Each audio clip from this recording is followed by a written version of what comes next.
দর্শক স্বাগত সংলাপ প্রতিদিন অনুষ্ঠানে আমি ফখরুল আলম কাঞ্চন আপনাদের সঙ্গে আছি। আমরা এই অনুষ্ঠানে সমসাময়িক রাজনৈতিক এবং অন্যান্য গুরুত্বপূর্ণ বিষয় নিয়ে আলোচনা করি।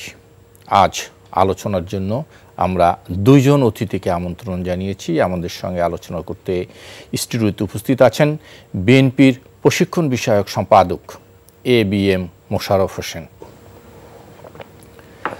আছেন জাতীয় নাগরিক কমিটির যুগ্ম আহ্বায়ক ডক্টর আতিক মুজাহিদ। স্বাগত আপনাদের দুইজনকেই। ডক্টর আতিক, আপনাকে নিয়ে শুরু করি, আপনাকে দিই। আমরা আজকে যেটি দেখলাম সেটা হলো আজ প্রথম এনসিপি নির্বাচন কমিশনের সাথে দেখা করেছেন এবং তারা বেশ কিছু দাবি দাওয়া পেশ করেছে। তো শুনতে চাই আপনার মুখ থেকেই। জি ধন্যবাদ। আপনারা যারা দেখবেন পরবর্তী তাদেরকে অসংখ্য ধন্যবাদ। তো আপনারা দেখেছেন জুলাই পরবর্তী বাংলাদেশের একটা নতুন একটি স্পিরিট চলে এসেছে। সেই স্পিরিটটা হলো যে গণমানুষে এটাকে বলে গণ সার্বভৌমত্ব এস্টাবলিশ করার একটা জিনিস, এবং সেখানে মেইন একটা ফোকাস হচ্ছে যে রিফর্ম বা আমাদের যে একটা নষ্ট হয়ে গেছে সেটাকে মেরামত করাটা জরুরি হয়ে দাঁড়িয়েছে, রাষ্ট্রের মেরামত করা জরুরি হয়েছে। তো সে জায়গা থেকে আমরা নতুন দল হিসেবে প্রায় প্রতিটি বিষয়ে সংস্কার প্রস্তাবনা দিয়েছি, এবং আমরা রিসেন্টলি একটা জিনিস আমাদেরকে খুবই টাচ করেছে এবং আমাদের ফোরামে আলোচিত হয়েছে, যেখানে আমরা দেখেছি যে রিফর্ম যেটা ইলেকশন রিফর্ম কমিশনের সাথে আমাদের ইসির একটা বাদানুবাদ হয়ে গেছে, কনফ্লিক্ট, এবং অনেক বিষয় তারা মানতে নারাজ। এবং শুধু তাই নয়, আমরা এমনও দেখেছি যে ইসি ঘোড়া ডিঙিয়ে ঘাস খাওয়ার মতো অনেক সময়, যে আমি বলবো যে কোনো পলিটিক্যাল পার্টি সুরেও কথা বলতেছে যে ইলেকশনের জন্য প্রস্তুত, অথচ আমি মনে করি যে বিএনপির মতো মনে বলতেছে দ্রুতই হওয়া দরকার, যে স্ট্রেইট বললে কেন তারা মনে করতে সবই প্রস্তুত। অথচ এই যে তিনটা ইলেকশন হলো, যে ইসিগুলোর মাধ্যমে যে ক্রেডিবল ইলেকশন নষ্ট করেছে সিস্টেমগুলোকে, সেগুলোকে এখন পর্যন্ত অ্যারেস্ট করা হয়নি, তাদের ব্যাপারে কোনো ধরনের অ্যাকশন হয় নাই, এবং তাদের আওয়ামী লীগ তৈরিকৃত যে রোড ম্যাপ করা ইলেকশনের field still the same and intact, সেটার ব্যাপারে কোনো কথা নাই। এখানে এজেন্ট থেকে শুরু করে top to bottom still the same people. ভাই একটু আগে বলতেছিলাম আমার সাথে যে সব লোক সেম লোক বসায় রাখছে, তাহলে সেম লোক বসায় রেখে we are expecting something good or ভালো একটা ইলেকশন, এটা আমরা বিশ্বাস করি না। সে জায়গায় এবং আরও কিছু নিবন্ধন ইস্যু আছে যেগুলো খুব সিস্টেমেটিক্যালি ফেসিস্টরা তৈরি করে রেখেছিল 22 সালের আইন দিয়ে, সেটাকে আমরা সেগুলো নিয়ে মতামত দিয়েছি, এবং ইন্টার ডেমোক্রেসি পার্টির মধ্যে সেই জিনিসটা কিন্তু হিউজলি গ্যাপ। তারপর হচ্ছে যে পরিমাণ টাকা ব্যয় করা হয় রাজনীতিতে, সেটা যদি আমরা নতুন দল হিসেবে আমরা যদি রাজনীতি গুণগত চেঞ্জ আনতে চাই, জুলাই পরবর্তীর আকাঙ্ক্ষা হচ্ছে যে এইরকম মাফিয়াতন্ত্র রাজনীতি হবে না, স্বৈরতান্ত্রিক রাজনীতি হবে না, একটা গণমানুষের রাজনীতি, মানুষের আকাঙ্ক্ষার রাজনীতি হবে। সে জায়গা থেকে আমরা বলার চেষ্টা করেছি যে আমাদের টিম বলেছেন যে ব্যয়টা কত সংকুচিত করা যায়, টাকা দিয়ে ভোট কেনা, যে সেলিং অ্যান্ড বাইং, অনেকে বলে যে প্যাট্রো ক্লায়েন্ট সম্পর্ক, টাকা দিয়ে কিনে নিয়ে তারপরে 5 বছর নাই, এটা না, বরং মানুষের আকাঙ্ক্ষা ধারণ করে কম টাকায় কীভাবে, নানা রকম থিওরি আছে, এগুলোকে আমরা বলেছি হয়তো কমানো যায়, এটা নিয়ে আমাদের কথা হয়েছে। পাশাপাশি আমরা যে বিষয়টা বারবার জোর দিয়েছি যে পার্টিগুলোকে 5 বছর পর পর রিভিউ করা উচিত। এরা কি আসলে নিবন্ধনের সময় যে স্টাইলি কথা বলেছে সেগুলোতে এখনো আছে কিনা, তাদের আয় ব্যয়ের বিবরণীগুলো সেভাবে দেওয়া হচ্ছে কিনা, সেগুলো যথাযথভাবে মেনটেন করা হচ্ছে কিনা, নাকি শুধুমাত্র আমরা ইলেকশন আসছে শুধুমাত্র কথা বলি, এর আগে পরে কোনো কথা নাই। এখন যদি আপনি সার্ভে করে দেখেন তাহলে অনেক পার্টি তাদের নিবন্ধন হারিয়ে যাবে, কারণ তারা অনেকে ফ্যাসিস্টের সাথে ছিল।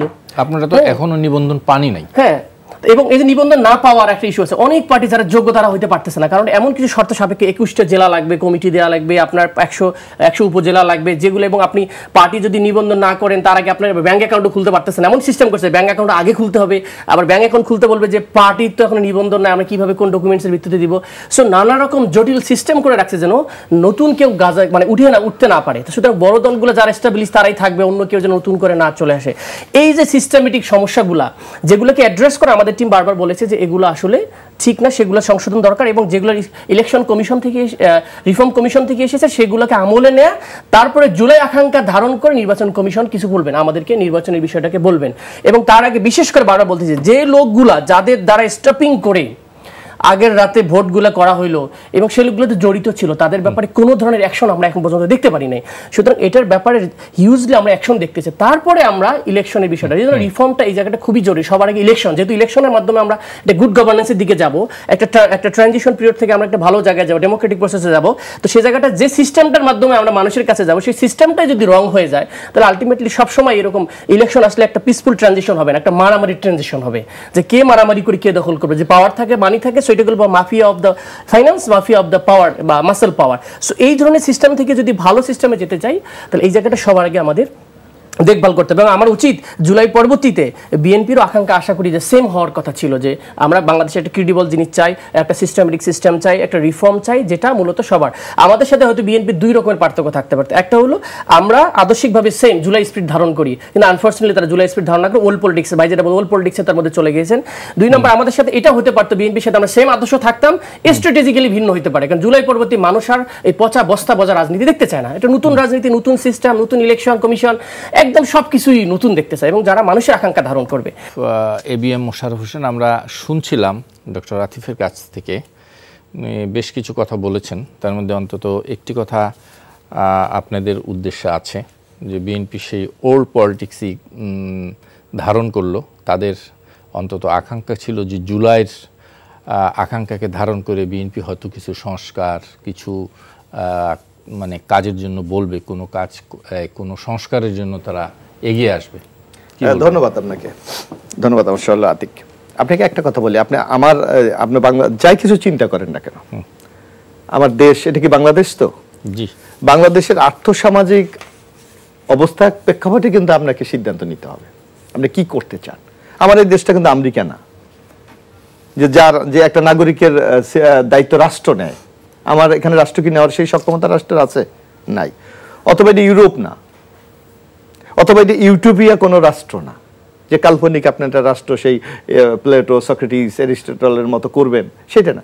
আপনাকে বাস্তবের আলোতে কিন্তু আপনাকে সিদ্ধান্তটা নিতে হবে। আমার মানুষের মনোজগতে কি আছে, আমার মনোজগতে চিন্তার জগতে কি আছে, সেই আলোকে আপনি করবেন। আমার কাছে মনে হয় এনসিপি কিছু কিছু ইউটোপিয়ার ধারণা তাদের মাথায় কেউ হয়তো ঢুকিয়ে দিয়েছে। যেমন উনি বলতেছে যে জুলাইয়ের স্পিরিট কি আমাদের এই বিদ্যমান যে সমাজ ব্যবস্থার বাইরে কিছু? অর্থাৎ আমরা কেন জুলাইয়ের স্পিরিটটাকে আমরা সামনে কেন নিয়ে এসেছি? অর্থাৎ আমাদের দেশে কাঙ্ক্ষিত যে প্রত্যাশাটা আমাদের ছিল, শেখ হাসিনা গত 15 বছর সে প্রত্যাশাকে ভেঙে চুরমার করে দিয়েছে। যেমন কি একটি অবাধ সুস্থ নিরপেক্ষ নির্বাচন চাই, এটা কি নতুন কিছু? এটা কি জুলাই স্পিরিট না? আমরা আগে থেকে এটা চেয়ে আসছি। দেখেন শেখ হাসিনা 15 বছর এই যে একটা অবাধ সুস্থ নিরপেক্ষ নির্বাচনের এই যে একটা মানুষের কাঙ্ক্ষিত আশা, যার মাধ্যমে তার নেতা নির্বাচিত, এই অবস্থাকে ওনারা ধূলিসাৎ করে দিয়েছে ক্ষমতা থাকার তীব্র বাসনার কারণে। আমি আজ নাগরিক হিসেবে আমার কথা বলার স্বাধীনতা থাকবে, হাসিনা এটাকে নিশ্চিহ্ন করে দিয়েছে। আমার মানবাধিকার সম্বন্ধ থাকবে, রাষ্ট্রের নাগরিক হিসাবে সংবিধান আমাকে কিছু অধিকার দিয়েছে। যেমন আপনি 38-এ যদি যান, আমার কথা বলার স্বাধীনতা থাকবে, আমার মিছিল মিটিংয়ের স্বাধীনতা, আমার ব্যক্তির স্বাধীনতা, সেগুলিকে সে খর্ব করেছে। এই যে আপনি বলেন নির্বাচনী আমরা কথা বলেছি, আমাদের কনস্টিটিউশনে কি আছে যে জনগণের প্রত্যক্ষ ভোটের মাধ্যমে নেতা নির্বাচিত হবে। সেইটাকে উনি কখনো বিনা প্রতিদ্বন্দ্বিতায়, কখনো রাতে, কখনো আমরা তোমরা এর মধ্যে নিয়ে গেছে। অর্থাৎ সামগ্রিক যে আমাদের কাঙ্ক্ষিত আশা বা আমাদের রাষ্ট্র ব্যবস্থা যেটা মানুষ প্রত্যাশা আছে এবং করে যেটা হবে, সেই জায়গা থেকে উনি বিচ্ছিত হয়ে গেছে। তো এখানে জুলাইয়ের আলাদা স্পিরিটটা কি? না কিন্তু জি প্লিজ আমি একটু আমাকে আপনি বলবেন, অসুবিধা নেই। তাহলে আলাদা এটা কি এরকম কিনা যে মানে বিষয়টা কি এরকম যে বিএনপি খুব নির্বাচনের জন্য মিনিমাম যে সংস্কার, সেটা নির্বাচন কমিশনার হোক, পলিটিক্যাল ইয়াতে হোক, এই সংস্কারের দিক বেশি মনোযোগ না দিয়ে খুব নির্বাচনমুখী মানে তৎপরতাটা বেশি? এটা চমৎকার একটা আপনি জায়গা নিয়ে আসছেন আমাকে। আপনি একটা জিনিস দেখবেন, বিএনপির বিরুদ্ধে খুব পরিকল্পিতভাবে এনসিবি এবং কিছু কিছু যাদের এখনো জনভিত্তি পরীক্ষিত না, আমি পরীক্ষিত না আমি এটা বললাম কারণ এনসিবি এখনো নিবন্ধন পায়নি, এখনো জনগণের ম্যান্ডেটের কাছে তারা যায়নি, সুযোগ হয়নি। অথবা এমন কিছু লোক আছে জীবনে তারা ইলেকশন বেসড রাজনীতি, কখনো জনগণ ওরিয়েন্টেড রাজনীতি করে না, থিওরিটিক্যাল রাজনীতি করে। এরা বিএনপির বিরুদ্ধে একটা নেগেটিভ দাঁড় করাতে যাচ্ছে যে বিএনপি সংস্কার চায় না, নির্বাচন চায় না। আমি চ্যালেঞ্জ করে বলছি এই লাইভ প্রোগ্রামে আপনাকে, যদি কেউ পারে আমাকে চ্যালেঞ্জ করুক। অনলি ওয়ান পার্টি বাংলাদেশের, এখন প্রায় আপনার 56টার মতো নিবন্ধনগত রাজনৈতিক দল আছে, এনসিপি তো পায়নি এখনো। এর মধ্যে অনলি ওয়ান পার্টি বাংলাদেশে যারা সংস্কারের ব্যাপারে 2023 সালের জুলাই মাসে বলেছে, 13 জুলাই, যে আমি এই বিশেষ সংস্কার চাই। এনসিপি অনেক কথা বলে, রাষ্ট্র মেরামত, সংস্কার, এমন। আমি 5ই আগস্টের পর বলছি, আমি একটু কথা বলি, আপনি দেখেন। আরে আমি তো 2 বছর আগে বলেছি, আপনি যেটা আপনি 5ই আগস্ট বলেন, আমি তো এটা আরো 2 বছর আগে বলেছি। না সেটা ঠিক আছে, সেটা একমত, কিন্তু 5ই আগস্টের পরবর্তীতে নতুন কি? না নতুন না, আমি বলছি যে সেই দাবিগুলোই আবার নতুন করে খুব জোর দিচ্ছেন না, মানে আমরা অবশ্যই দিচ্ছি। কথা হলো যে যত না নির্বাচন নিয়ে জোর দিচ্ছে। কাঞ্চন ভাই, আমি একটু বলি আপনাকে, যদি এই যে দেন সংস্কার আমরা যাই, যে বিএনপি যা এখন থেকে 2 বছর আগে বলেছে, অধিকাংশ কিন্তু ইতিমধ্যে সকল রাজনীতি ঐক্যমত হয়েছে। একটা জাতীয় সরকার করা, ওকে। নির্বাচন কেয়ারটেকার গভর্নমেন্টের অধীনে হবে, ওকে। স্থানীয় সরকারকে মার্কা থাকবে না, ওকে। 2 বারের বেশি প্রধানমন্ত্রী হতে পারবে না, ওকে। একটি আপার হাউস তৈরি করা হবে, ওকে। 70 অনুচ্ছেদ করা হবে, বিচার বিভাগে দীর্ঘদিন আইন নাই, আইন প্রণয়ন করা হবে, সাংবিধানিক কমিশন গঠন করা হবে। আজকে আমার নির্বাচন কমিশন, আপনি বিএনপির কোন বিষয়টি আপনার জুলাই বিপ্লবের এই স্পিরিটের সাথে নাই? আপনি আমাকে একটা বিষয় দেখান। বরং আমরা মনে করি, এটা একটু মুজাহিদের কাছে শুনে আসি, বরং আমরা মনে করি যে এই সংস্কারে ইতিমধ্যে ঐক্যমত হয়ে গেছে, সেই জায়গাটিকে জনগণকে শেখ হাসিনা যেমনি ভাবে দীর্ঘ 15 বছর তার অধিকার থেকে বঞ্চিত করেছে, আজকে ঠিক এনসিপি সহ একটা মহল জনগণকে সেই ভোটের অধিকার থেকে আবারও বঞ্চিত করে এই অনির্বাচিত সরকারকে এখন কেউ কেউ বলতে শুরু করেছে ইউনূসকে 5 বছর জনগণ দেখতে চায়। এটা অবশ্য তারা, ভিত্তিটা কোথায়? না, এটা যারা আপনি কি জরিপ করেছেন? আপনি কি কোনো সার্ভে করেছেন? আপনি কি বাংলাদেশে কোনো ম্যান্ডেট নিয়েছেন জনগণের যে ওনাকে 5 বছর চায়? অর্থাৎ এটা জনমতে একটা বিভ্রান্ত তৈরি করে জনগণকে একটা অন্য ধাঁধার মধ্যে তারা ফেলে দিতে চায়, যেটা আমি মনে করি সবচেয়ে বড় বাংলাদেশের এই গণতন্ত্র উত্তরণের সবচেয়ে বড় ষড়যন্ত্র। আচ্ছা, জি, আচ্ছা, থ্যাংক ইউ সো মাচ ভাই। যেটা বলছে যে জুলাই স্পিরিটের মানে নতুন বলে কিছু নাই আসলে, আলটিমেটলি জুলাই আপনারা আগেই সব সংস্কার করে ফেলছেন। এখন জুলাই স্পিরিটের মেইন সংস্কার নেই বলছে, আগেই এই সমস্ত দাবিগুলা বিএনপির পক্ষ থেকে করা হয়েছে, অলমোস্ট আছে। আচ্ছা, আমরা জুলাই স্পিরিটের যদি আকাঙ্ক্ষা কোথায় আছে, সেটা হচ্ছে রাস্তায় ওয়ালে 5 তারিখে যেহেতু মুছে দিয়েছে অলরেডি শেখ হাসিনার গ্রুপ টাকা দিয়ে, সেখানে এই জেনারেশন বলিয়ে দিয়েছে যে কোথায় কোথায় কি সংস্কার। নাম্বার 1 বলি, নাম্বার 1 নাম্বার যেটা হচ্ছে আমরা বলি এখানে ছিল গণতন্ত্র, যেটা বলছে গণতন্ত্র বলতেছেন যে ফেসিবাদ ছিল, সবাই বলে যে ফেসিস্ট বলছে সবাই, তো ফেসিস্ট আমরা বলি মাফিয়া ফেসিস্ট, শুধু ফেসিস্ট বললে হবে না, ফেসিস্টটাকে লজ্জা করা হবে কেন, মাফিয়া ফেসিস্ট হত্যা করে ফেসিস্ট। তো সে জায়গায় স্বৈরতন্ত্রটা বিলোপ করতে চায়, তো এটা তো আকাঙ্ক্ষা একটা, তাই না? তা স্বৈরতন্ত্র বলে ফেসিবাদ আমরা কনস্টিটিউশনে আছে, আপনি সেটাই মেনে নিচ্ছেন এবং বলতেছেন এটা সংবিধান ধ্বংস করা যাবে না, নষ্ট করা যাবে না, দূর করা যাবে না, সবই রাখি দিতে, ইনট্যাক্ট রেখে দিতে হবে। এবং সংবিধান কি এইভাবে কি সংশোধন করা যাবে একটা রাজনৈতিক দল না এসে? কোথায় এই সংবিধানকে সংশোধনের প্রশ্ন যদি আসে, আমরা তো সেই জায়গাটা আসতেছি। সংবিধান যদি পরিবর্তনই, আমরা তো বলতেছি যে রিফর্ম মানে কি, সংবিধানের যে ধারাগুলো ফেসিস্ট তৈরি করে ফেসিবাদ, সেগুলোর ব্যাপারে যদি আপনি একমত হয়ে থাকেন, তাহলে আপনি আসেন ওইগুলো বসে আপনি গণপরিষদ করেন, সমস্যা কি? গণপরিষদ করলে বিএনপি তো জিতবে, আপনার ভয় কিসের? আপনারা তো ডিবেট করে এটাকে সংবিধান বানাবেন। কেন আমাকে শেখ হাসিনা তৈরিকৃত সংবিধান আমাকে যাইতে হবে? সেকেন্ড হলো, আমি বলি ভাই এক্সিস্টিং যেটা আছে সেটা 7 1 2 3 বা ক খ গ যদি পড়েন, এই সংবিধানে যদি কেউ চেঞ্জ করে, রহিত করে, করে, তাহলে তাকে রাষ্ট্রদ্রোহী করা হবে। মানে এটা ইনট্যাক্ট রাখে যদি যান, আবার শেখ হাসিনা আইসা করবে তুমি তো সংবিধান বৈধ কাজ করছো, তোমরা এই সরকার ছিল অবৈধ, যেটা ওনারা বলছেন ম্যান্ডেটহীন। ম্যান্ডেটের ডেফিনেশন কি আমি বুঝতেছি না, যে ইলেকশন ডেফিনেটলি একটা প্রসেস ম্যান্ডেট, তাহলে এই অভ্যুত্থানে যেটা একটা কি অভ্যুত্থান কি ম্যান্ডেট দেয় না? এটা কি বিএনপি সাপোর্ট করে না? এই গভর্নমেন্ট কি বলছে যে আমরা প্রথম দিনই বলছি এটা আমরা অবৈধ গভর্নমেন্ট আর মানি না, আমরা ইলেকশন চাই সেই দিনে? নো, তারা বলছে না এই গভর্নমেন্টকে আমরা লেজিটিমেট একটা সময় দিতে চাই, যেগুলো নষ্ট করে গেছে সেগুলো দূর করার জন্য। আবার আজকে ওনারা 7 মাস পর চেঞ্জ করছে, এটা কোনো অভ্যুত্থান না, এটা কোনো বিপ্লব না। তাহলে আপনাকে আমি কিভাবে বিশ্বাস করবো? তাহলে আপনি কি ধারণ করছেন বিগিনিং এ যে ব্যক্তি বললো যেটা একটা বিপ্লব হয়েছে, তার বিপ্লব মানে কি ভেঙে চুরে নতুন করে একটা কিছু করা হবে, যেটা রাষ্ট্রের সিস্টেমগুলো নষ্ট হয়েছে। 3 জায়গায় আমাদের রাষ্ট্র চলে, তাই না? আইন বিভাগ, নির্বাহী বিভাগ, তারপর আমাদের জুডিশিয়ারি। তো সে জায়গাগুলোতে মেন জায়গাগুলো রিফর্ম করবেন না, সেগুলোতে আপনি যদি বাধা না হয়ে থাকে তাহলে ওকে ফাইন, আপনি জুলাই স্পিরিট ধারণ করতেছেন, জুলাই স্পিরিট ধারণ করলে আসেন আমরা একসাথে ঐক্যমতই। তাহলে আপনার প্রোক্লেমেশনটা বাধা দিচ্ছেন, জুলাই চার্টার করতে গেছি আমরা, দেখেন সেই চার্টারটা এখন পর্যন্ত হইতেছে না কেন? তাহলে সমস্যাটা কোথায়? জুলাই স্পিরিট যদি ধারণে করেন, যদি আপনি বিপরীত না হন, যে সংস্কারমুখী হন, তাহলে চলে চার্টারের মধ্যে একটা ফ্রেমওয়ার্ক ডেভেলপ হল, যে পোস্ট জুলাইয়ের মধ্যে আমরা একটা ফ্রেমওয়ার্ক ডেভেলপ করলাম এই পলিটিক্সে, এরপরে আমরা কাউকে স্পেস দিব না, কাউকে ফেসিবাদী হতে দিব না, কাউকে সন্ত্রাসী হতে দিব না, কাউকে মাফিয়া হতে দিব না, কাউকে মত প্রকাশের অধিকার বলে এটাও নষ্ট করতে দিব না। এখন আসি মত প্রকাশ অধিকার বেসিক্যালি ডেমোক্রেসির সাথে জড়িত বা গণতন্ত্রের সাথে। গণতন্ত্রের অনেকগুলো এলিমেন্টের মধ্যে একটা এলিমেন্ট হচ্ছে ফ্রিডম অফ এক্সপ্রেস, না তাহলে গণতন্ত্রের ইন্ডিকেশন ঠিক থাকে না। কেন আমরা ফ্রিডম অফ এক্সপ্রেস দরকার? এটা হচ্ছে একটা যদি লিবারাল ডেমোক্রেসি বলে, লিবারাল ডেমোক্রেসির সাথে অনেক কিছু জড়িত। এটার সাথে গণ সার্বভৌমত্ব জড়িত। মানে কি গণ সরাসরি কথা বলতে পারে। গণ মানে কি আমার অধিকার আছে এই রাষ্ট্রে চেঞ্জ করার, কিন্তু এখন গণ নাই। এখন যেটা আছে সাংবিধানিক স্বৈরতন্ত্র বলে এটাকে। কেন সাংবিধানিক স্বৈরতন্ত্র? কারণ এটার মাধ্যমে আপনি অ্যাসেম্বলি সব পাওয়ার দিয়ে দিচ্ছেন। পাওয়ারটা কোথায় দিচ্ছি? পাওয়ারটা দিচ্ছি সংসদের মধ্যে। আমার কোনো পাওয়ার নাই। তাহলে আমি যদি ডাইরেক্ট গণভোট দিতে পারতাম চেঞ্জের ক্ষেত্রে, আমি যদি সরাসরি ভেটো দিতে পারতাম, সংবিধানই নাই। হ্যাঁ, তো এই যে জিনিসটা নাই, তাহলে এটাকে আমরা রিটার্ন করতে হবে রাষ্ট্রের মানুষের পাওয়ার করার জন্য। না, এখন পাওয়ারটা কি করতে ওয়ান ব্যক্তি সেন্ট্রিক। উনি তো বললো যে 2 বারের বেশি না, ফাঁক পড়লো কি 2 বারের বেশি মানে বড়বড়া না, এরপরে হলে আবার হইতে পারবে, মানে একটা সিস্টেম ফাঁকা রেখেছেন। 2 নম্বর হলো পাওয়ার ক্ষেত্রে, পাওয়ারের যেটা একক পাওয়ার, নির্বাহী পাওয়ার, যার মাধ্যমে সব নিয়ন্ত্রণ হয়, সেই জায়গায় ব্যারিয়ারের ক্ষেত্রে বিএনপি বাধা দিচ্ছে কেন? আপনি যদি ভালোই রাজনীতিবিদ হন, তাহলে আপনার প্রধানমন্ত্রীকে কেন একই ব্যক্তি, আমার প্রধানমন্ত্রী হতে হবে একই ব্যক্তি, দলের প্রধান হইতে হবে, সব আমার একই ব্যক্তির কেন্দ্রিক সেন্ট্রিক হইতে হবে। যার যার দলের সিদ্ধান্ত, সেই ব্যক্তি দল নির্বাচন করবে যে আমার দলের চিফ কে হবে, প্রধানমন্ত্রী কে হবে। আমি আসি, আবার আসবো, একটু শুনে আসি। না না, এখানে ডাক্তার আতিকদের কথা শুনে আমার কাছে মনে হচ্ছে যে ওনারা বলে জুলাই আকাঙ্ক্ষা। আমি তো ছাত্র রাজনীতির প্রোডাক্ট, এবং আমার যে কোনো কারণে হোক ক্যাম্পাসে আমি বসবাস করি ঢাকা বিশ্ববিদ্যালয়ে। ওনাদেরকে আমি একটু চ্যালেঞ্জ করে আমি বলি, ওনাদের এই আন্দোলনটা ছিল 2018-তে কোঠার বিরুদ্ধে, যে চাকরির ক্ষেত্রে বৈষম্য, তারা বৈষম্য বিরোধী, যে এটা কোঠা বাতিল করে চাকরি চায়। তার ধারাবাহিক একটা আন্দোলন 2024, যেটা হাইকোর্ট করেছে। আমি একে বলে দিই কোথায় তাদের আছে আন্দোলনের মধ্যে এই চেঞ্জ করতে হবে, আমার এই অমুক এইটা করে দিতে হবে, এইটা করে দেওয়া। তাদের একটা ছিল লাস্টে এক দফা শেখ হাসিনার বিদায়। তাদের সহ রাজনৈতিক দলগুলির ঐক্যমত ছিল যে শেখ হাসিনা যদি বিদায় না হয় তাহলে আমরা এই বাংলাদেশে যে অবস্থা শেষ করে দিয়ে গেছে, এই জায়গা থেকে উত্তরণের কোনো পথ নাই।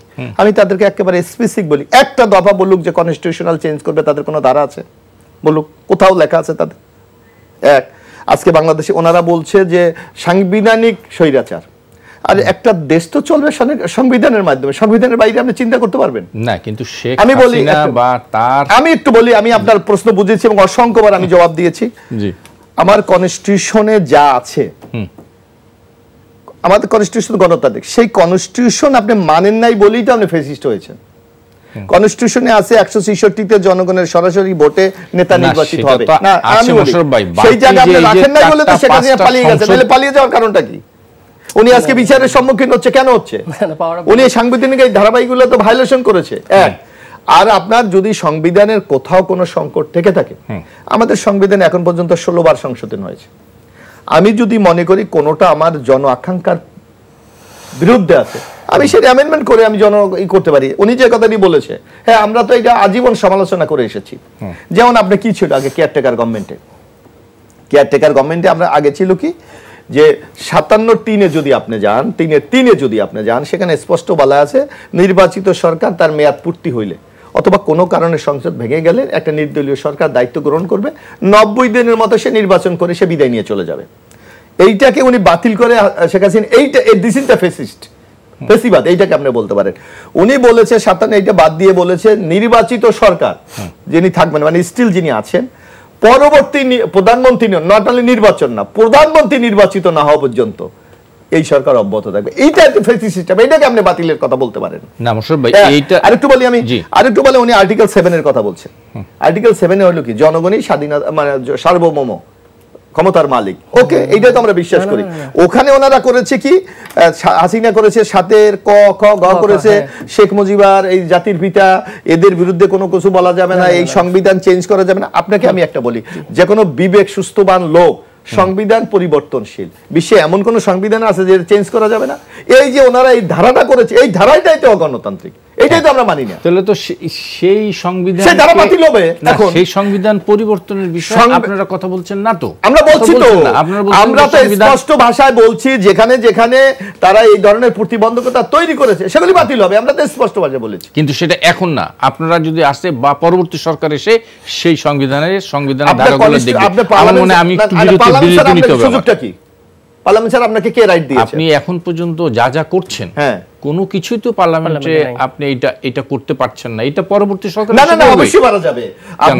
আপনি যদি আপনি এই যে আমি আপনাকে একটা বলি, আপনাকে এই একটা মিসলিডিং আছে, আমি একটু কথা বলি। আপনার মনে আছে আপনি তখন আপনিও আমাদের সাথে সেই এরশাদ বিরোধী আন্দোলনে ছিলেন, 3 দিকের রূপরেখা মনে আছে? হ্যাঁ। তখন যে বিচারপতি শাহাবুদ্দিন যে তত্ত্বাবধায়ক সরকারটা করেছিল ওইটা কি সাংবিধানিক ছিল? না, ছিল না। কিন্তু কি হয়েছে এটা পরবর্তীতে না এটা কি হয়েছে, 3 দলের রূপরেখা ঐক্যমত হয়েছে, যেই গভর্নমেন্টে যাক, বিএনপি যাক, আওয়ামী লীগ যাক, তারা কথা হলো, বিএনপি পাস করে দিয়েছে না? হ্যাঁ, আচ্ছা আমরা তো বলছি পাস করে, কিন্তু এখানে সংকটটা কি? জুলাই বিপ্লব ওনারা কি বলছে, আমার মুক্তিযুদ্ধের ইতিহাসই বাতিল করে দিতে হবে। তা আমার নেতা শহীদ রাষ্ট্রপতি জিয়াউর রহমান স্বাধীনতার ঘোষণা করেছেন, ইতিহাস বাতিল করে দেওয়া দিতে হবে না, তারা বলছে। আপনি অনেক ক্ষেত্রে আপনি দেখেন, তার আমি আমার নেতা শহীদ রাষ্ট্রপতি জিয়াউর রহমান স্বাধীনতার ঘোষণা দিয়েছে 26শে মার্চ, আপনি কি সেই অধ্যায় বাদ দিয়ে দেবেন? আমি ওই জুলাই অভ্যুত্থানের সেই ঘোষণা তো আমি মানব না। ডক্টর মুজাহিদ, শুনতে চাই আপনার কাছ থেকে, অনেক বিষয় এসছে। আচ্ছা, আমি একটা একটা করে ক্লিয়ার করি। ফার্স্ট অফ অল ভাই বলেছে যে এই সরকার মানে এই সংবিধান স্বাধীনতার ইতিহাস চেঞ্জ করতে চেয়েছে জুলাই অভ্যুত্থানের ছেলেরা। আমরা বলেছি 4টা যে ফান্ডামেন্টালসের কথা বলেছে, এটা মুজিববাদী ফান্ডামেন্টালস, এটা ছিল মেইন কনসার্ন, যেটা এবং জিয়াউর রহমানও চেঞ্জ করেছিল, করে আল্লাহর প্রতি আস্থা বিশ্বাস নিয়ে এসেছিল।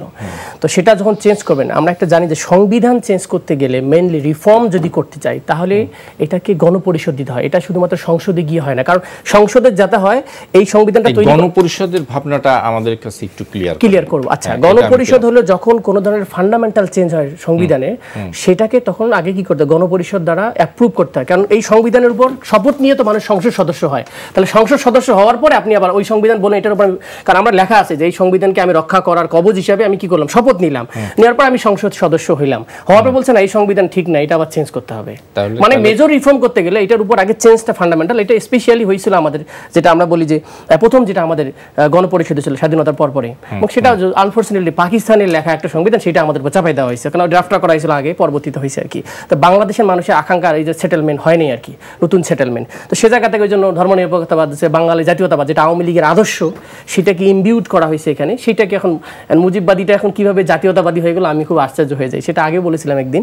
তো সে জায়গা থেকে জিয়াউর রহমানের আদর্শ সেটা এখানে ছিল না, বাংলাদেশি জাতীয়তাবাদ, যেটা আমরা সবাই চাই আর কি, বাংলাদেশপন্থী লোক।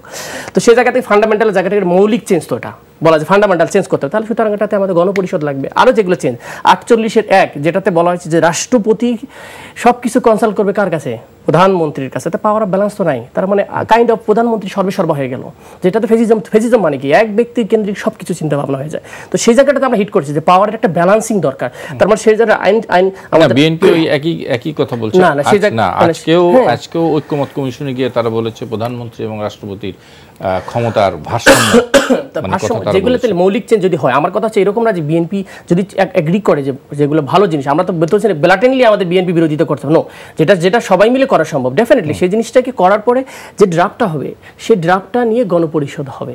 গণপরিষদের আমি বলছি যে একই ব্যক্তি, আমরা প্রস্তাবনা অনেকগুলো দিচ্ছি, তার মধ্যে একটা হচ্ছে গণপরিষদে তারা এই সংবিধানটা অ্যাপ্রুভ করার পরে, আচ্ছা হাসার কি আছে, বিএনপি যদি মেজরিটি জিততে পারে, তাই বিএনপি তো কনস্টিটিউশনটা বানাইলো, একই তো হলো। ওনারা যদি অ্যামেন্ডমেন্ট করতে চায়, অ্যামেন্ডমেন্ট করার চাইতে রিফর্ম সবচেয়ে ভালো।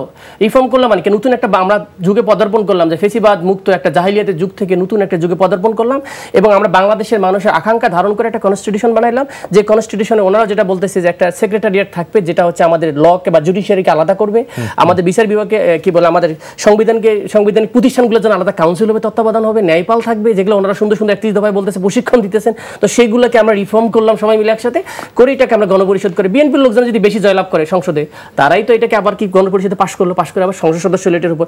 খারাপ কিছু তো আমি দেখতেছি না। এখন ভেটোটা দেওয়ার কারণটা কি? তার মানে আমার কথা হচ্ছে অ্যামেন্ডমেন্ট ভালো, রিফর্ম খারাপ হলে, কারণ রিফর্ম মানে তার ভালো জিনিস, আর বেশি জোরাতালি না, বরং জিনিসটাকে ক্লিয়ার করে তৈরি করা হলো রাষ্ট্রের জন্য। থার্ড ভাই বলছিল যে এই জুলাই আকাঙ্ক্ষার আমার নাকি কোনো দফা ছিল না। 3 তারিখে যেটা ঘোষণা করছে নাহিদ ইসলাম, কি বলেন, ফেসিবাদী ব্যবস্থার বিলোপ, নতুন রাজনৈতিক বন্দোবস্ত, দুইটা শব্দ। ফেসিবাদী ব্যবস্থার বিলোপ মানে কি, কালচারাল ফেসিস্ট আছে আমাদের।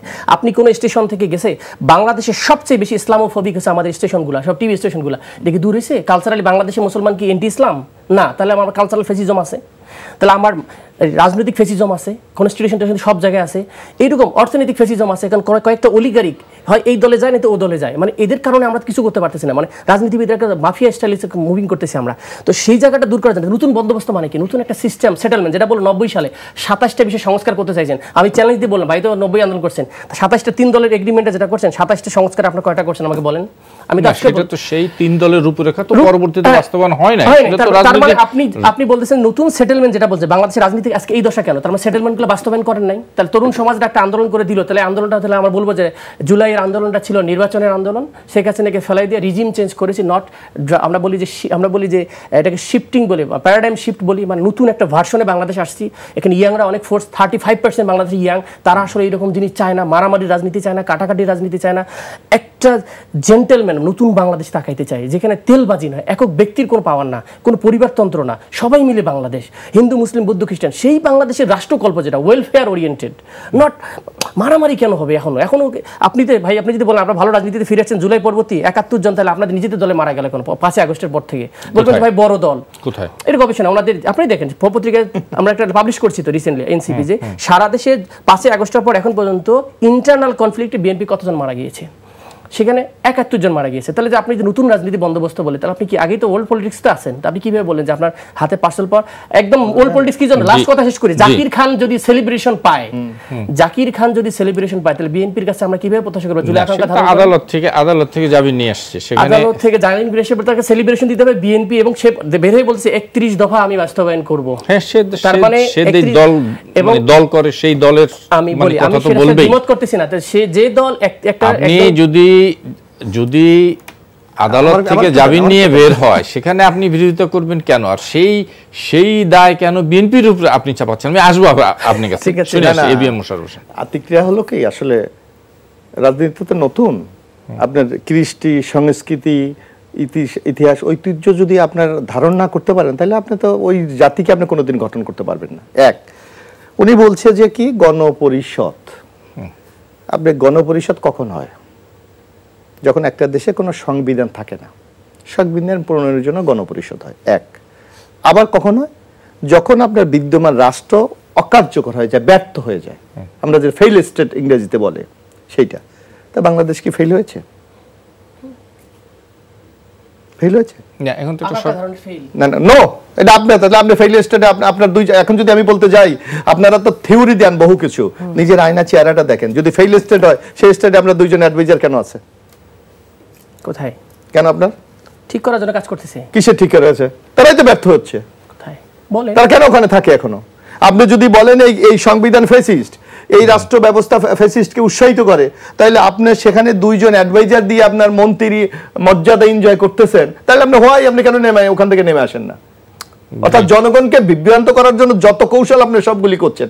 আপনি একদিকে আপনার 2 জন উপদেষ্টা রেখে রাষ্ট্রকে, এই যেমন আমি আরেকটা বলি, এই যে আপনার দেখেন সংস্কার কমিশন আছে না, ওনারা প্রায় বলে যে সংস্কার কমিশন এই রিপোর্ট দিয়েছে, বলে না?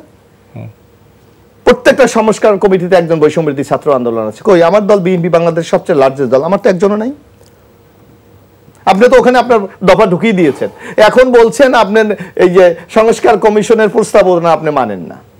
ওখানে আপনার একজন প্রতিনিধি ওখানে আছে, আপনি কোন বিবেচনা দিয়েছেন, কোন আপনার ফেয়ার হিসাব দিয়ে? আপনি তো বৈষম্যের বিরুদ্ধে আন্দোলন করেছেন, সেই বৈষম্য তো আপনি নিজে তৈরি করেছেন। আপনি তো সেই বৈষম্য তো নিজে তৈরি করেছেন। না, ঐক্যমত কমিশন যে ঐক্যমত কমিশনে বৈষম্যবিরোধী ছাত্র আন্দোলনের প্রতিনিধি আছে, প্রত্যেকটাতে একজন করে আছে। হ্যাঁ আছে, আপনি কেন দিয়েছেন তাকে? আপনি এটাকে নিউট্রাল বডি?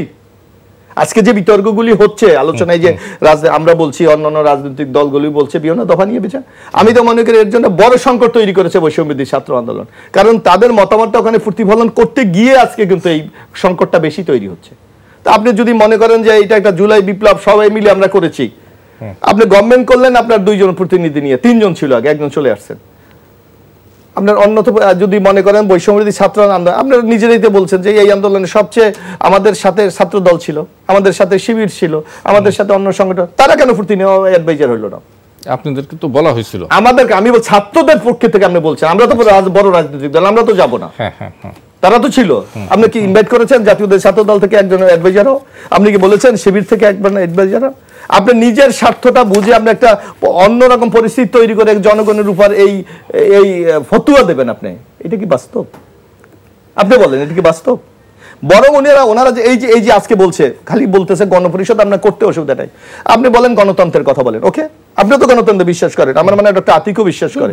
তো বাংলাদেশে এখন 56টা রাজনৈতিক দল আছে বর্তমানে, এর বাইরেও নিবন্ধনের বাইরেও এনসিপি আছে, আরো অনেকগুলি আছে।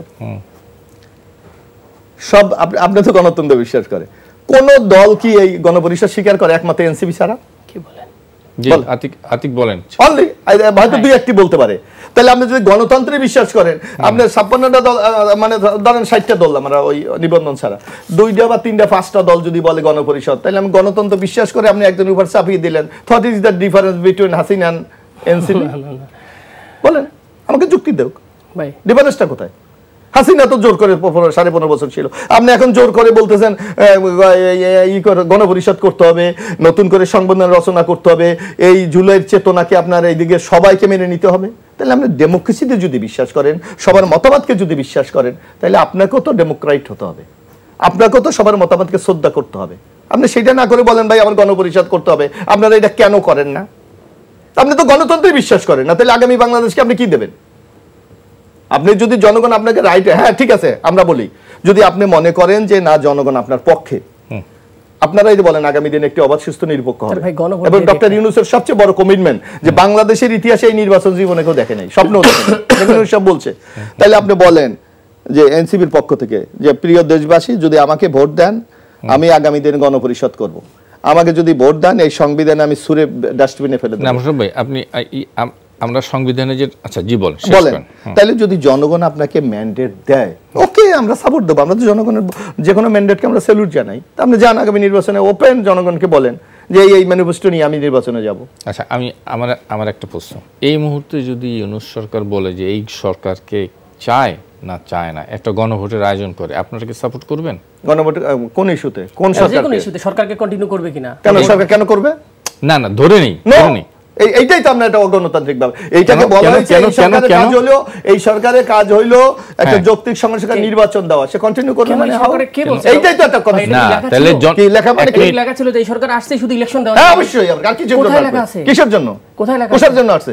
এটা কনস্টিটিউশনাল গভর্নমেন্ট রিফর্ম করে রাষ্ট্রটাকে কিসের রিফর্ম? আপনি constitutional government, is the constitutional government. এটা সাংবিধানিক সরকার। আপনি কি এটা কি আসছে? হ্যাঁ একে 33 এর কি 90 দিনের তত্ত্বাবধায়ক সরকার? এটা কি সরকার? না ইউনূস কি সরকার? কোনটায় ইউনূস কি সরকার? এটা হচ্ছে শাহাবুদ্দিন সাহেবের মধ্যে যখন এক্সট্রিম। না এটা কনস্টিটিউশনাল সরকার। এই বর্তমান বিদ্যমান যে সংবিধান আছে এই সাংবিধানিক সরকার। না এটা সাংবিধানিক সরকার না। কি এটা? এটা একটা বিদ্যমান রাষ্ট্রের একটা, জানি না এখন যারা জানে, আমি বলি কিভাবে এই সরকার হয়েছে। মিস্টার কাঞ্চন, সরকার হয়েছে আমাদের কনস্টিটিউশনে ইন্টেরিয়াম গভর্নমেন্ট বলে কিছু নাই, কারণ পঞ্চদশ সংশোধনীর মাধ্যমে এগুলো সব বাতিল করে দেওয়া হয়েছে যে অনলি নির্বাচিত সরকারকে ক্ষমতা হস্তান্তর করবে। তাইলে গভর্নমেন্ট নাই, তাহলে কি হবে? তখন রাষ্ট্রপতি 106 অনুচ্ছেদ আমাদের আর্টিকেলে, যদি কোনো দেশে কোনো সাংবিধানিক সংকট তৈরি হয় তখন উনি supreme court is the guardian of the constitution. তখন সুপ্রিম কোর্টের কাছে উনি নির্দেশনা চেয়েছে মাননীয় রাষ্ট্রপতি যে আমার দেশে তো কোনো সিস্টেম নাই, তখন আমি কিভাবে চলবো? তখন সুপ্রিম কোর্ট বলেছে তুমি ডক্টর অফ নেসেসারি, আপনার কথাটা বেশ না। হ্যাঁ, এই আলোকে বর্তমানে একটা ইন্টেরিয়াম গভর্নমেন্ট তৈরি হইতে পারে, absolutely constitutional government. Doctor Yunus. আচ্ছা ডক্টর মুজাহিদ, আপনি সংক্ষেপে বলবেন। যাই বল, আমাদের আর দু একটা বিষয় ছিল, আমি কিন্তু আলোচনা করতে পারি। আচ্ছা ভাইয়ের সাথে আমি তো হাম্বলি ডিসএগ্রি। ভাই বলছেন এটা কনস্টিটিউশনাল গভর্নমেন্ট। আমি বাই ডেফিনেশন যেটা বুঝি যে কনস্টিটিউশনে কিছু জিনিস ফিক্সড করে দেওয়া থাকে, এইটা যদি সরকার হয় তাই এই রুল অফ ল থাকে, রুল অফ বিজনেস থাকে, এই কাজ করবে। ওনারাই বললো তত্ত্বাবধায়ক সরকার ছিল 90 দিন থাকতে হবে, তার রুটিন ওয়ার্ক করবে, কিছু চেঞ্জ করা যাবে না। আচ্ছা এই সরকার কি রুটিন ওয়ার্ক করতেছে নাকি চেঞ্জ করতেছে? আমার কোশ্চেন 1 নম্বর। এই সরকার কতদিন থাকবে করে লেখা ছিল যে ওখানে যেই দিন আমাদের আপনি বলছেন, উনি বলছে হাইকোর্ট থেকে আমাদের একটা দিছে, কনসালটেশন দিছে, ধরলাম একটা বৈধতা দিছে, সেই বৈধতা লেখা ছিল যে 18 মাস থাকবে না 20 মাস থাকবে। এখন তো আমরা দেখতেছি কোনো ফিক্সড কোনো ডেটও দেয়নি। তার মানে মানে যে সরকারকে কোনো ফিক্সড কিছু দেওয়া হয় নাই কনস্টিটিউশনালি, তার কোনো ধরনের রূপরেখা নাই, কিছু নাই, তার মানে একটা যখন গণ অভ্যুত্থান ঘটে তখন একটা ম্যান্ডেট তৈরি হয় সেই জিনিসের উপর। আমরা সিরিয়াতে দেখলাম সে আইসার পরে প্রতিদিনে সে একবারে বললো যে এই সরকার 3 বছর থাকবে স্ট্রেইট, এই সরকার এগুলো চেঞ্জ করবে, সাসপেন্ড করে দিল কি কনস্টিটিউশন। তার মানে এটাকে যদি আপনি এটা বলেন তাহলে এটাকে আপনি গণ অভ্যুত্থান বা একটা বিপ্লবকে আপনি অস্বীকার করছেন ফার্স্ট অফ অল। তাহলে আপনি কারণ তাহলে আপনি যদি একটা রিজিম চেঞ্জ হয়েছে জাস্ট, কারণটা কি আওয়ামী লীগ ছিল, ওনাদের এক নেতা বলছে যে 80% শেখ হাসিনা যাওয়ার মাধ্যমে 80% সলিউশন হয়ে গেছে, আর 20% ইলেকশন দিলে শেষ, কিছুই করার দরকার নেই, তাহলে ওইটাই হয়ে যাবে। তাহলে এটা রিজিম চেঞ্জ কিনা সেটা একটা। আর এই সরকারের ম্যান্ডেট হচ্ছে গণ অভ্যুত্থান, এখানে 95% মানুষ সাপোর্ট করে আওয়ামী লীগের সাপোর্টার ছাড়া। কারণটা হলো ইলেকশনে আপনি এমন হতে পারে 3টে প্রার্থী দাঁড়িয়েছেন, 33, 32 মনে করেন 29 হয়েছে, এখানে 33% লোকটা জয়লাভ হয় বাংলাদেশের ইলেকশনে। তাহলে 33% সাপোর্ট যদি আপনি সারা দেশে ধরলাম, আমি কোনো জায়গায় 50, কোনো জায়গায় 51, কোনো জায়গায় 41, এইটা করে আপনি জয়লাভ করে আপনি একটা ম্যান্ডেট নিয়ে আসতেছেন। আর এই গভর্নমেন্টটা যেহেতু মানুষ সবাই মিলে আমরা অভ্যুত্থান ঘটিয়েছি, সবাই মিলে চেয়েছি যে রাষ্ট্রের একটা পরিপূর্ণ চেঞ্জ, যেটাকে আমরা বলছি নতুন সেটেলমেন্ট, যেটাকে ওনারা এখন চেঞ্জ করে নতুন ওল্ড সেটেলমেন্টই চেষ্টা করতেছে। 31 দফায় হচ্ছে সবকিছু এখন পৃথিবীতে, আর এর বাইরে কিছু নাই। এবং ইলেকশনে হচ্ছে একমাত্র মাধ্যম বাংলাদেশের অল সলিউশন, না পা যেরকম সব রোগের ঔষধ, অ্যান্ড ইলেকশন বাংলাদেশের একমাত্র ঔষধ। ডেফিনেটলি এটার সাথে ভাইরা ওনাদের ক্যাম্পেইন চালাইতে পারে। তো সে জায়গা থেকে যদি ওরা বলে কনস্টিটিউশনালি সরকারটা আসছে, তাহলে এটা একটা কনস্টিটিউশন সরকার কি, তার রুল অফ বিজনেসটা কি, সেটা কনস্টিটিউশন কি লেখা আছে সেটা আমরা জানতে চাই। সেকেন্ড হলো যে সেখানে তো আবার কয়জন অ্যাডভাইজার নিবে সেটা তো প্রতিনিয়ত বাড়তেছে, এটা আবার কোন কনস্টিটিউশনে পাইলো আমি এটা একটু খুঁজতে চাই। যে কালকেও দেখলাম একজন নাকি বিতর্কিত লোক শফিউর রহমান সাহেবরে ঢোকাই দিল নাকি বিশেষ প্রতিনিধি, আজকেই দিল। তা আমরা একটা তীব্র এখান থেকে জানাচ্ছি যে এইসব ফেসিবাদী দোসরকে কোনো জায়গায় আমরা রিপ্লেসমেন্ট চাই না, কারণ ফেসিবাদী ব্যবস্থার বিলোপ যদি হয় তাহলে ফেসিবাদী ব্যবস্থার লোকও থাকা উচিত না, যেটা সব জায়গা থেকে আমরা রিমুভ করতে চাই। তাহলে সেই লোকগুলোকে কোন অফ রুল অফ বিজনেস আসতেছে। কিন্তু এই সরকার তো আপনাদের সরকার, আপনাদের মানে সবার সরকার নিশ্চয়ই সবার। ভাই আরেকটা ক্লেম করছে যেটা হচ্ছে বৈষম্য বিরোধী আন্দোলন কেন সব জায়গায় লোক দিয়েছে, খেয়াল করেন। বৈষম্য বিরোধী আন্দোলন কোন রাজনৈতিক প্ল্যাটফর্ম এখন পর্যন্ত না, খেয়াল করে দেখেন। রাজনৈতিক যদি প্ল্যাটফর্ম বলেন সেটা এনসিপিতে হয়েছে। আমরা বলছি কারণ বৈষম্য বিরোধী অনেক ছেলে আসেনি রাজনীতি, ছাত্ররাই তো এনসিপি, বৈষম্য বিরোধী সবাই সব দলের লোক ছিল, এটা একটা সবার সার্বজনীন আন্দোলনের একটা প্ল্যাটফর্ম ছিল, এটাকে আমরা এখন পর্যন্ত কালার করতে চাই না, ঠিক আছে। এটা থেকে রাজনীতি কেউ করবে কেউ নাও করতে পারে। এবং জাতীয় নাগরিক কমিটি হয়েছে যারা আন্দোলনের সিনিয়র শক্তি, তাদের মধ্যে অনেকে কয়জন আসছে, আমাদের 100 জনও আসে নাই, আমাদের 300 জনের মতো মেম্বার ছিল সেন্ট্রাল মেম্বার, কয়জন সবাই আসে নাই, এটা অনেক লেফট আউট হয়ে গেছে। সুতরাং এটাকে এইভাবে বলা যাবে না। সেকেন্ড হলো ভাই বলতেছে কেন প্রতিনিধি দিয়েছে, যখন বিগিনিং গভর্নমেন্ট হয় তখন কেউ বলে নাই কোনো জায়গায় প্রতিনিধি দিও না, কোনো জায়গায় কিছু করা যাবে না, এটা বলছে কেউ। সবাই মিলে বলেছি যে ঠিক আছে যেগুলো রিয়েল জিনিস যদি এরকম থাকে যে এটা ভেটো থাকে যে ছেলেটা এমন কাজ করছে যেটা হচ্ছে দেশ বিরোধী।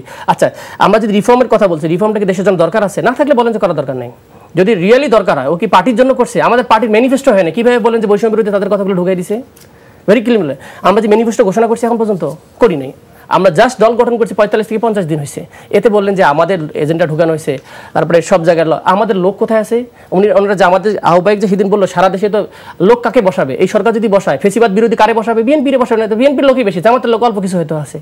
তা আলটিমেটলি কারে ঢুকানো হয়েছে, যতগুলো আপনি ভিসিগুলো দিচ্ছে, একটা ওনারা খুব বলছে সব ভিসি নাকি জামাতের, একবার একটা তালিকা দেওয়া হয়েছিল, তালিকা দেখে সব হলো বিএনপির লোক, তখন আর কথা বলে না। সব জায়গায় এইরকম কথা, আমরা বিএনপি আওয়ামী লীগ কন্ট্রাডিকশনের কথা যাচ্ছি না, আমার কথা হচ্ছে রিয়েলি এই দেশে যদি চেঞ্জ দরকার তাহলে মানুষ একটা ইন্টারিম গভর্নমেন্ট, একটা বিশেষ পরিস্থিতি আসছে এবং একটা বিশেষ অভ্যুত্থানে বাংলাদেশের একটা বিশাল, ভাই এই বারবার ভুলে যাচ্ছি কিন্তু আমাদের শহীদরা এখানে রক্ত দিয়েছেন 1800, এটা ছোটখাটো বিষয় না।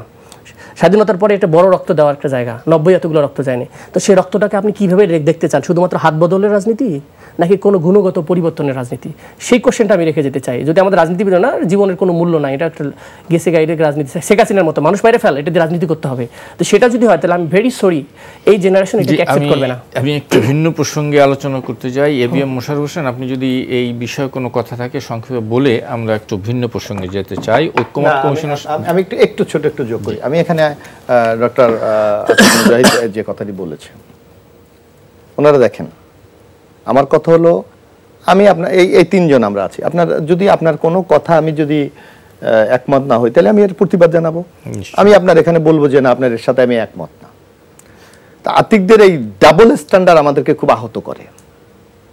একদিকে এই সরকারের ইউনূস সরকারের তাদের 2 জন অ্যাডভাইজার আছে, মিস্টার সজীব আর মাহফুজ, তারা প্রতিনিয়ত মিটিং করে বাস্তবায়ন করে। ওনারা একদিকে বলে ফেসিস্টের নিয়োগ দিলে আমরা এটা, ওই অ্যাডভাইজার কি জানে না, এটা জানে না? যদি ঠিক আছে উনি মনে করে যে না ডক্টর ইউনূস আমার কর্মকাণ্ডের সাথে আমরা একমত হই না, রিজাইন করুক, চলে আসুক, এসে রাজপথে দাঁড়াক, এসে বলুক যে আমি এর সাথে এক নাই। তো এই ডাবল স্ট্যান্ডার্ড বাংলাদেশের মানুষ দেখতে চায় না, নাম্বার 1। নাম্বার 2, ওনাদের কোনো ব্যাপারে ওনাদের স্পষ্ট ধারণার আমার মনে হয় কিছুটা সংকট আছে। যেমন বর্তমান গভর্নমেন্ট অ্যাবসলিউটলি কনস্টিটিউশনাল গভর্নমেন্ট, এবং একটা মন্ত্রী পরিষদ যেভাবে কাজ করে তার প্রতিনিয়ত দেখেন কাজ করে, এই ক্যাবিনেট মিটিং হচ্ছে, এই ডিসিশন হচ্ছে, অমুকরে নিয়োগ দিচ্ছে, সবকিছু হচ্ছে। তো ওনারা হোয়াট ইজ দ্য মানে কনস্টিটিউশনাল গভর্নমেন্ট আর হ্যাঁ, যদি ওনারা বিপ্লবী গভর্নমেন্ট হতেন তাহলে বঙ্গভবনের শপথ তো নেওয়ার, বিপ্লবী সরকার তো বঙ্গভবনের শপথ নেয় না, রাজপথে নেয়, শহীদ মিনারে নেয়, উন্মুক্ত মাঠে নেয়। তো ওনারা একদিকে বলবে এটা বিপ্লবী সরকার, তো না, এটা অ্যাবসলিউটলি কনস্টিটিউশনাল গভর্নমেন্ট। এই যে তাদের ধারণাগত বিভ্রান্তি, এইটাই তো মনে হয় এই আলোচনার ক্ষেত্রে সবচেয়ে বড় সংকট তৈরি করছে। এখন আপনি প্রশ্ন বলেন। না, আমি বুঝতে চাচ্ছিলাম যে আমার মনে হয় এই বিষয়টা কোনো কথা থাকলে বলবেন মুজাহিদ পরে। এটা তো ভাই বলতেছিল যে ওনারা বারবার আসলে যে বারবার যেটা বললাম যে ম্যান্ডেট নিয়ে কোশ্চেন করে, তারপর হচ্ছে আমাদের অ্যাডভাইজার বলে, আমাদের অ্যাডভাইজার বলে সবার অ্যাডভাইজার, কিন্তু আপনার দলের বাবুস কি বিএনপি আমাদের কি এনসিপির দলের লোক? হ্যাঁ, তো কে কাশের লোক? মানে এনসিপির একজন এসে ওখানে একজন এসে কিন্তু আমরা বলেছি কেউ রাজনীতি করার শখ থাকলে সে আইসা দলে যোগদান আসবে, 2 দিন পর আসবে না, যখন আসবে দেখি না আসতে পারে, 2 দিন পর আসবে, এবং যদি আসিফ যদি ভুল করে, আমি বলি তো আপনার ওই মানে উপদেষ্টার পদ থেকে পদত্যাগ করে তো আপনার দলে যোগ দিয়েছে। আমার কথা আছে যদি এই উপদেষ্টারা রং কাজ করে সেটা আমি এটা ক্রিটিসাইজ করব, এরকম না যে আমি তাকে মানে ব্ল্যাঙ্ক চেক দিছি। আমরা কথা পার্টি হিসেবে উনি যেটা বলছে ডাবল স্ট্যান্ডার্ড। আপনি আসিফ একটা কাজ করুন যেটা আমি যদি মনে করি এটা অযৌক্তিক বাংলাদেশের জন্য, মানুষের স্বার্থের ইন্টারেস্টের বাইরে, আমি ডেফিনেটলি কথা বলবো। এটা কি আমাকে কি ব্ল্যাঙ্ক চেক দিয়ে রাখছি নাকি? মানে ওনাকে ওর সাথে কি আমি কোনো এরকম দলের সাথে আমার সদস্য নাকি যে আমার দলে সে মেম্বার, আমি সেখানে মন্ত্রী বানাই দিছি? এটা আন্দোলনের শক্তি, সে দুজন ছেলে গেছে এই গভর্নমেন্টকে লিজিটিমেসি দেওয়ার জন্য। কারণ বৈষম্য বিরোধী আন্দোলন গভর্নমেন্ট বলেন, বাকিরা তো অনেকে তো আন্দোলনও করেনি, তারা গভর্নমেন্টের মেম্বার হয়ে গেছে না, অ্যাডভাইজার হয়ে গেছে না। আমি বুঝি তাহলে তার মানে হচ্ছে তারা, আমি তো বলবো এইভাবে যে ছাত্রকে লেজিটিমেসি হিসেবে তারা ব্যবহার করছে, 2 জন ছাত্র বা 3 জন ছাত্রকে, যে তারা বোঝে না, তারা বোঝে না, এটা বিএনপির বোঝার দরকার ছিল। তারা কেন বুঝবে? আমি বলি বিএনপি বড় দল, আপনি বলেন জাতীয় সরকারের কথা, কেন আমরা জাতীয় সরকারে যাব? আমরা অলওয়েজ আমরা ডেমোক্রেটিক গভর্নমেন্টে বিশ্বাস করি।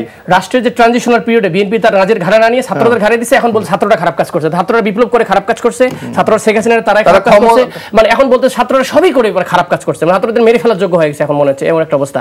2 দিন পর বলে সমন্বয়কারী এটা করছে, আসলে বাস্তবতা কিছু নাই, খালি এটা ব্লেম এবং ব্র্যান্ডিং করা। আমি বলি এটা করার ক্ষেত্রে ছাত্রদের খুব ভালোভাবে খেয়াল রাখতে হবে, কারণ এই যে ছেলেগুলো আমাদেরকে একটা কৃতজ্ঞতা মিনিমাম দিতে হবে। ডেফিনেটলি মানুষের ভুল হতে পারে, ইয়াংরা এটা ইন্ডিয়া আমাদেরকে ব্র্যান্ডিং করার চেষ্টা করতেছে, এর কারণ এই সেন্টিমেন্টটা হচ্ছে পুরো এই জেনারেশনটা হচ্ছে এন্টি ইন্ডিয়ান সেন্টিমেন্ট, আধিপত্য বিরোধী। তো এই গোষ্ঠীটাকে মেরে দিলে ইন্ডিয়ার ক্ষতি। সুতরাং অনেক সময় আমাদের ওল্ড পলিটিশিয়ানদের মুখ দিয়ে আমাদের বিরুদ্ধে কথা বলাই। আমার মনে হয় একটু ভিন্ন প্রসঙ্গে যাই। এবিএম মোশাররফ হোসেন, আজকেও দ্বিতীয় দিনের মতো ঐক্যমত্য কমিশনের সাথে বিএনপি বৈঠক করেছে, বেশ কিছু বিষয় নিয়ে আলোচনা হয়েছে। তো আসলে এই যে সংস্কার, ঐক্যমত্যের সাথে আলোচনা, এটা আসলে দলের মধ্যে আপনাদের কি আলোচনা হলো? না, এখানে আপনি দেখেন, এখানে আপনি একটা করলে আমাদের মূল স্পিরিটটা কি? গণতান্ত্রিক ব্যবস্থা। গণতান্ত্রিক ব্যবস্থা, জনগণের রায় কিন্তু চূড়ান্ত প্রতিবেদন। আমরা এখানে দেখেছি যে কিছু কিছু সংস্কারের ব্যবস্থা, যেমন আপনি একটি কথা বলেন যে আমাদের এখন বর্তমানে বিদ্যমান ব্যবস্থায় 18 বছর বয়স হলে সে ভোটার হতে পারে। এরা প্রস্তাব করেছে 16 বছর। 16 বছর যদি আপনি ভোটার লিস্ট করেন তাহলে আপনাকে শিশুর সংজ্ঞা চেঞ্জ করতে হবে, কারণ একটা ছেলের বয়স যখন 16 বছর হয় কিন্তু জুডিশিয়ালও কিন্তু সে অ্যাডভান্টেজ পায়, তাকে সামগ্রিকভাবে আপনি কিন্তু আমার মতো অ্যাডাল্টের মতো আপনি বিচার করতে পারেন না। এখানে একটা যদি 16 বছরে আপনি এখানে ভোটার করতে চান, একটা বিরাট আপনার পরিবর্তন করতে হবে আমাদের বিচার বিভাগ বলেন, শাসন ব্যবস্থা বলেন। অন্যদিকে আপনি দেখেন আবার বলছে যে প্রার্থী 23 বছর। তো 23 বছরে আমরা মনে করি এটা বিশেষ কোনো এজেন্ডা তাদের আছে, কারণ তারা কোনো একটা শক্তিকে প্যাট্রোনাইজ করার জন্য এই পরিকল্পনা এটা করেছে। কারণ হ্যাঁ, তারপর আমাদের আপত্তি নাই যদি অধিকাংশ রাজনৈতিক দল এই প্রস্তাবকে সমর্থন করে, আমাদের কোনো বক্তব্য নেই। অনেকগুলি তারা পরিবর্তনের কথা বলেছে, যেমন উনি এইমাত্র ডক্টর আতিকও বলেছে যে পরিবর্তন তো, অথবা একটা দলের যিনি সভাপতি উনি প্রধানমন্ত্রী হতে পারবে না। আপনি ডেমোক্রেসিতে যদি বিশ্বাস করেন, একটা দল নির্বাচনে যায় কি তার নির্দিষ্ট ম্যানিফেস্টো নিয়ে, যে আমি আগামীতে যদি আপনি আমাকে ভোট দেন এই ব্যবস্থা করব, এবং সেই দলকে যদি জনগণ নির্বাচিত করে সেই দল ডিসিশন নেবে কে তার প্রধানমন্ত্রী হবে, কে দলের আপনি কি জোর করে চাপিয়ে দেবেন? তাইলে আপনি গণতন্ত্রের কথা বলবেন, অন্যদিকে আপনি ফ্যাসিস্ট ব্যবস্থার উপর আপনি জোর দেবেন। তো এইটা মানে পারস্পরিক প্রতিদ্বন্দ্বী একজনের একজন, এটা কোনোভাবে যায় না। তো এই সবগুলো আপনাকে স্পষ্ট ক্লিয়ার ধারণা থাকতে হবে। এই যে ওনারা কিছু কিছু বলা মানে, তাহলে আপনি ভাই কেন, তাহলে আপনি স্টেট বললে দেন রাজনৈতিক দলগুলোর, বিএনপি বা অন্যান্য জামাতে, ভাই তোমরা এইগুলা করতে হবে, নাইলে এটা এই যে জুলাই আগস্টের যে স্পিরিট, চেতনা ঠিক থাকবে না বাংলাদেশ। এটা তো ঠিক না, ইট ইজ নট রাইট। শেষের দিকে আছি, একেবারে 1-2 মিনিট সময়, দুটো জিনিস এখানে আসছে, সেটা হচ্ছে আপনারা 16 বছরের কেন মানে চাচ্ছেন, ভোটাধিকার চাচ্ছেন, 21 বছরের কেন প্রার্থী চাচ্ছেন, কেন? একটা দীর্ঘদিন যাবত একটি প্রথা চলে এসছে, হঠাৎ করে এই পরিবর্তন কেন? 16 বছরের একটা ছেলে কি ওই বিবেচনায় আসে, পৌঁছায়, কাকে ভোট দিবে? আমরা যেটা বলতে যাচ্ছি সেটা দেখেন, এই বাংলাদেশে এই যে ওল্ড যে পলিটিশিয়ান, তারা আসলে তারুণ্যের 35% তাদের ভয়েসটাকে কখনো কি হয় না, ছাত্র দলের একটা বয়স শেষ হয়ে যায় 40 বছর বয়সে। আপনি যদি এখন দেখেন 6 সালের যে ছাত্র দলের ব্যাস, আমি তো 9 সালের, আমি শেষ করে পিএইচডি করে ইউনিভার্সিটি টিচার, এবং আমি এখন একটা পার্টির আমি একটা জয়েন্ট কনভেনার। এখানে ছাত্র দলের আমার রাকিব ভাই এখন 36 বছর বয়সে, বা 36 মানে কি বলবো, এখনও সে একটা ছাত্র দলের প্রেসিডেন্ট। তাহলে সে জায়গায় যদি তারুণদের যে 35%-এর ভয়েস, সেটা কে বলবে সংসদে? আমার কথা বলেন। যদি একটা মানুষ তার বিয়ের বয়স যদি 21 হয়, তাকে বিয়ে করার সিদ্ধান্ত নিতে পারে, সে ভোট দেওয়ার সিদ্ধান্ত নিতে পারে, সে ইলেকশন করার সিদ্ধান্ত নিতে পারে, আমি এটা বুঝে আসে না। আর এই যে ইয়াং জেনারেশন সো ফাস্ট, যারা এআই ইউজ করার যোগ্যতা রাখে, ওনার মেয়েকে উনি বলেন ওনার চেয়ে ভালো সবকিছু বোঝে এখন। সেটা প্রযুক্তির দিক থেকে ভালো, আমরা বিবেচনার দিক থেকে নিশ্চয়ই সেটা আমরা যেটা প্রস্তাবনাতে আমরা করতে পারি, যেহেতু জেনজি এই আন্দোলনটা ঘটিয়েছে, সুতরাং জেনজির আসলে রাষ্ট্র নিয়ে কথা বলার সুযোগ আছে, কথা বলতে চায়। শেখ হাসিনা যাদেরকে সারা জীবন চেষ্টা করছে দাসত্ব বানাইতে, ইন্ডিয়ান পারে না, এই জেনজিকে রিভল্ট করেছে। সুতরাং এই জেনজি অনেক জায়গায়, আমি সাইদ সাদিককে দেখেছি, আমার 21 বছর বয়সে স্পোর্টস মিনিস্টার, সেটা হলো আমাদের মালয়েশিয়াতে নির্বাচিত হয়েছে, 23 বছর বয়সে হয়েছে। সুতরাং এটা পৃথিবীতে অ্যাভেলেবেল আছে। আমার সাথে মিটিং করে সেদিন আমার চিলির একজন এসেছিল, ওই ছাত্র আন্দোলন থেকে গিয়ে সে মিনিস্টার হয়েছে। সুতরাং অসংখ্য নজির আছে, এরকম না যে হয় না। আমরা এখন বলেছি ওয়ার্ল্ড কালচার সিনিয়র, এই যে গ্রামে ছিল না, এই তুই কি বুঝিস, এই যে মানসিকতা, এটা মনে হচ্ছে যারা সিনিয়র দেওয়া যাবে না। সো এই জায়গাটা থেকে আমাদের বের হওয়া উচিত। হ্যাঁ, ডিবেট হতে পারে এটা নিয়ে, আমরা প্রস্তাবনা দিয়েছি, ডিবেট হতেই পারে এটা নিয়ে। আমার মনে হয় আজকে একদমই হাতে সময় নেই। ডক্টর আতিফ মুজাহিদ এবং জনাব ABM মোশাররফ হোসেন, আপনাদের দুজনকে অনেক অনেক ধন্যবাদ। দর্শক, আপনাদেরকে ধন্যবাদ যারা এতক্ষণ আমাদের সঙ্গে ছিলেন। আগামী অনুষ্ঠানে আবার দেখা হবে। শুভরাত্রি।